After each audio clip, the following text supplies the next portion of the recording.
If I ate your very last hot pocket, what would you do to me? No, seriously, if you came back home hungry after a very long day of work, only to find that I, your roommate, ate your very last hot pocket, what would you do to me? Would you shoot me?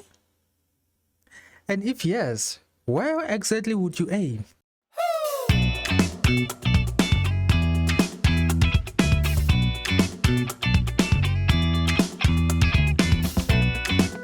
Wrong!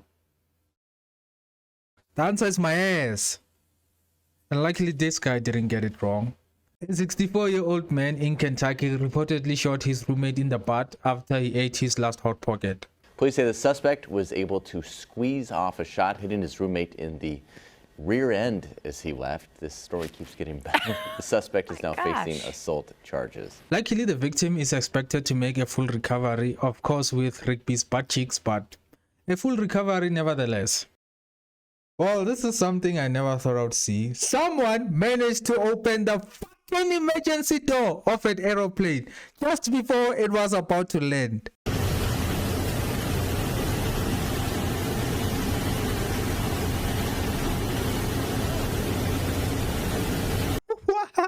Why? Why would you do that? No, why? Now my fear of flying just skyrocketed off the roof. I know what you're thinking, and the answer is no. It's almost impossible for someone to open the emergency door of a plane mid-flight because of the air pressure difference between the inside and the outside of the plane. The man succeeded in opening the door because the plane was flying at a lower altitude since it was about to land. So the pressure on the inside and the outside weren't that significantly different. The matter is currently under investigation. If found guilty, he could face a maximum sentence of 10 years for breaching the aviation security law. Fortunately, no one was seriously hurt, just some minor injuries. Have you ever made a joke so funny about the government that the government gave you $2 million for it? No? Well, neither did this guy. He actually got a $2 million fine for it. The Chinese government dished out a fat $2 million fine to a stand-up comedian named Lee for making fun of their slogan, claiming that the joke was a plot amounting to serious insult to the People's Liberation Army. "We will never allow the people's deep feelings for the soldiers to be hurt," said one official. Lee apologized for his joke and told his followers that he's going to brainwash himself. Re-educate and reflect on himself. The Chinese government was met with praises from a few locals, even going as far as calling comedy a low form of art. Hey, I'm a sit-down comedian, not a stand-up comedian. I don't do my jokes standing up, but calling it a low form of art, that's hurtful, you piece of shit. An Indian food inspector was reportedly taking a selfie next to a dam when his beloved smartphone fell inside of it. Local divers were called to retrieve the phone because Mr. Rajesh claimed that the phone contained sensitive government data. The divers were unable to retrieve the phone, obviously because it's a fucking phone, not a goddamn truck. How could you possibly ever think that divers were going to find a phone that fell into a large body of water? The only way to find it would be to drain all the water out of the dam, and that would be extremely stupid. Can you imagine if that was to happen? You'd have all the locals there crying for their water and him going like, "Oh yeah, daddy's dudes are saved, baby." That's actually what happened.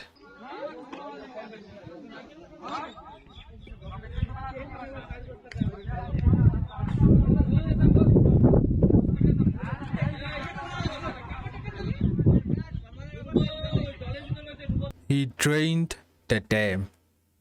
He actually drained the dam for a phone that had fucking food reviews. Who does that? Oh, what the fuck? And to no one's surprise, when the phone was finally found, it wasn't even working because it was in there for 3 days. Apparently, he's saying that he called the SDO of the Water and Resource Department who gave him oral permission to drain the water. He is also accusing the media of exaggerating. You wanna know why it took 3 days to drain all that water? Because it was 2.1 million liters of water. How are they exaggerating? Elon's Neuralink has finally been approved for human experiments. So, who's going to be the first guinea pig, huh? What's that? You don't know what a Neuralink is? Well, In simple terms, a Neuralink is a USB motherboard with Elon's nudes in it that will be duct taped to a person's brain. If successful, it will help paralyzed people by restoring their mobility and also treat mental health disorders. But most importantly, you'll have to pay an $8 subscription to continue living once you get one. Quick question, do you guys think Elon saw this movie? Because if yes, oh my god, I don't want this brain chip anywhere near me. Neuralink my fucking balls. Make sure they look like Elon's teeth. Today's news is about how I molested your dog.